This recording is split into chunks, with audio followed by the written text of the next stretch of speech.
Apresentação da prática como componente curricular. Adriano José de Oliveira, Bárbara Maria Silva da Fonseca, Michele Miranda Oliveira, Wendel Carvalho Pérez. Curso de licenciatura em Química, segundo período. Disciplina de Fundamentos de Biologia. Professoras orientadoras Lívia e Vânia. Nosso grupo irá apresentar o ciclo do fósforo. O fósforo é um elemento químico de número atômico 15. Pertence à família do nitrogênio e sendo classificado como não metal. É altamente reativo e isso explica o porquê de ele não ser encontrado naturalmente em sua forma pura, mas sim combinado a outros elementos. Na maior parte dos casos, ao oxigênio, formando seus respectivos óxidos, que provavelmente estarão na composição dos minerais. Exemplo da apatita, o mais comum dos minérios do fósforo. Vale lembrar que quase todo o fosfato está preso nos minerais rochosos de origem sedimentar. Uma pequena parcela encontra-se dissolvida nas águas e outra pequena parcela no solo. O fósforo foi descoberto no século XVII pelo alquimista alemão Heine Brand, que em sua jornada para tentar obter a pedra filosofal, realizou diversos experimentos. Em um deles, destilou uma mistura de areia e ureia. Percebeu que o sólido precipitado resultante era reluzente no escuro. Heine o nomeou de fósforos, que significa fonte de luz em latim.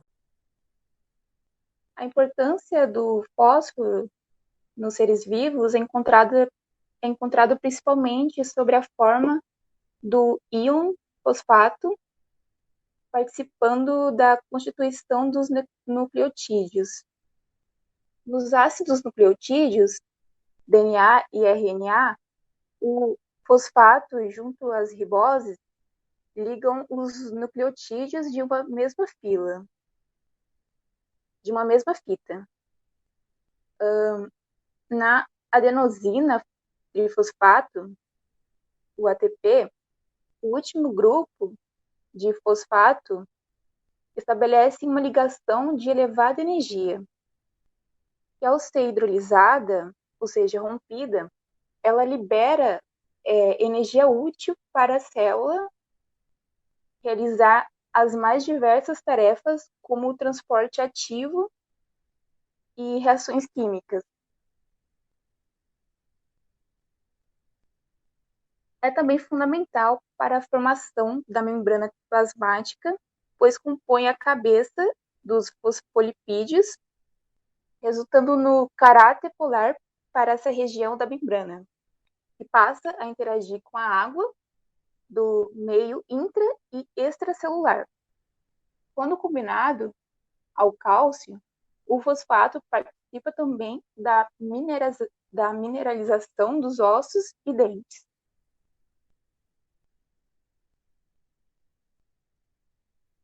O fosfato é um macronutriente e também fator limitante no crescimento dos vegetais. Com a demanda cada vez maior por alimento no mundo, são necessárias técnicas de maximização das produções agrícolas. É aí que o fosfato entra em jogo. Sua aplicação sobre a forma de fertilizante químico, o NPK, nas culturas aumenta consideravelmente a produção. Abaixo, podemos ver o esquema de extração da rocha fosfática em uma mina e também podemos ver o tratamento e produção em uma fábrica de fertilizantes.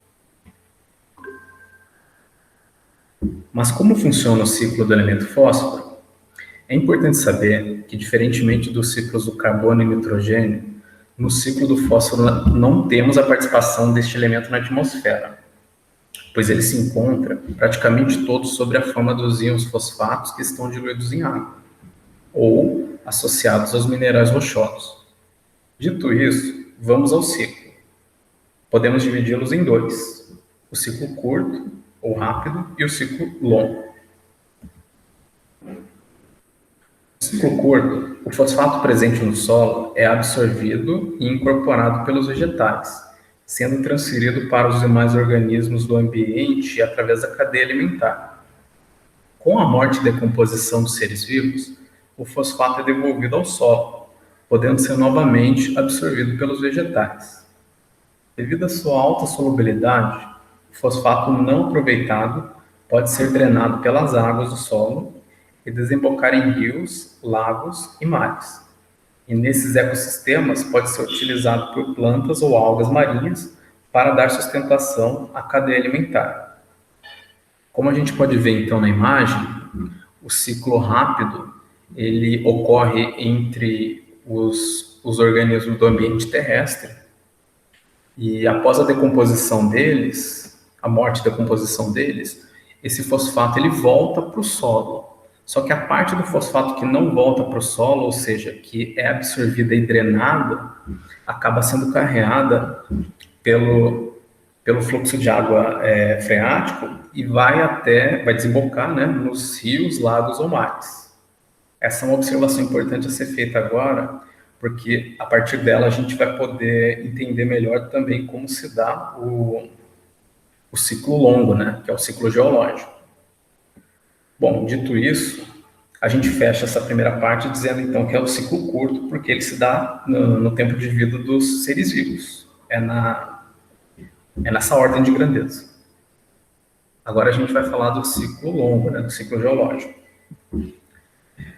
Como a gente viu então, né, caso o fosfato não seja aproveitado na situação do ambiente aquático, se ele não for incorporado pelos seres autótrofos no ambiente aquático, ele vai afundar, né, ele vai sedimentar junto ao solo desses ambientes e depois ele vai vai começar a formar as rochas sedimentares.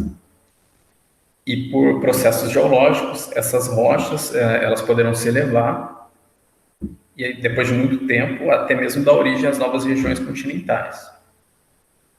Então, uma vez que essas rochas elas estão expostas, elas vão estar também sujeitas ao processo de erosão, que irá desgastá-las e parte desse minério, né, vai sair na forma do íon fosfato, que vai reabastecer os ecossistemas, sejam os solos ou as águas de novo.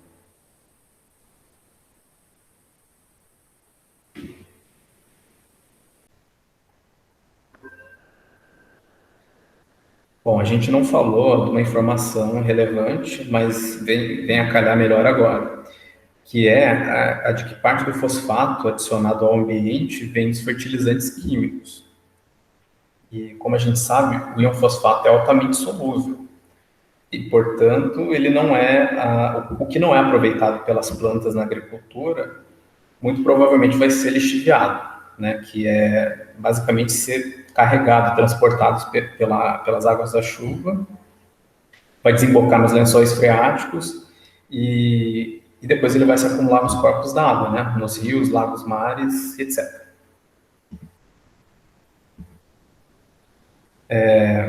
Então, esse processo ele vai poder causar a eutrofização dos corpos d'água, pois uma grande quantidade de nutrientes vai estar disponível aos micro-organismos produtores, no caso o fitoplâncton, né, as cianobactérias, as algas.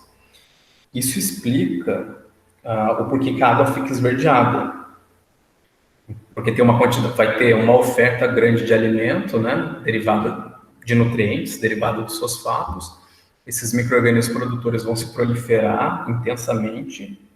Como eles são organismos aeróbicos, eles vão diminuir drasticamente a concentração de oxigênio dissolvido na água. E aí a gente vai ter as consequências, né? Como abaixa muito a quantidade de oxigênio na água, os organismos aeróbicos também, mas que utilizam uma maior quantidade de oxigênio, eles vão ser os primeiros a morrer. Por isso que é comum a gente ver essa cena em ambientes eutrofizados de morte em massa de peixes, né? Essa cena esquisita aí. Bom, mas a gente tem algumas alternativas para tentar diminuir o uso dos fertilizantes químicos e, assim, atenuar, né, esses impactos ambientais. Uma dessas alternativas é fazer uso dos adubos orgânicos.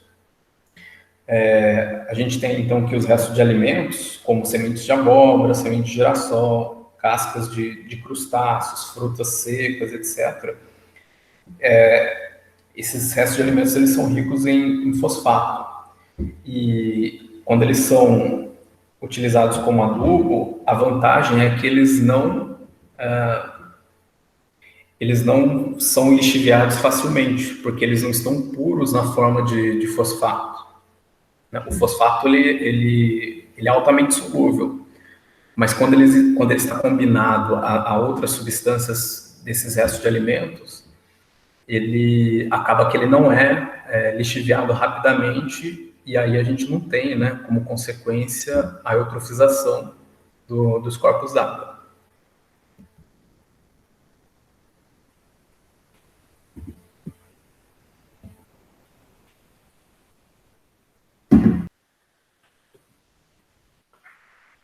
Bem, gente, agora nós vamos fixar o que vocês aprenderam hoje.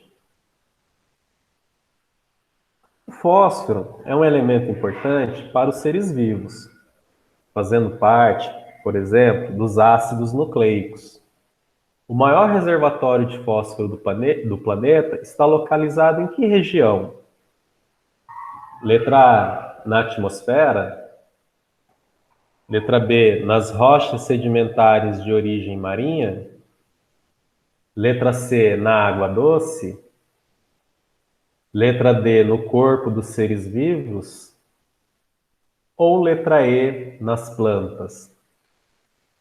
Como vimos, o maior reservatório de fósforo está presente nas rochas sedimentares de origem marinha e só poderá ser utilizado pelos seres vivos após o processo de erosão delas. Bem, sabendo disso então, concluímos que a alternativa correta é a letra B, conforme apresento aí para vocês.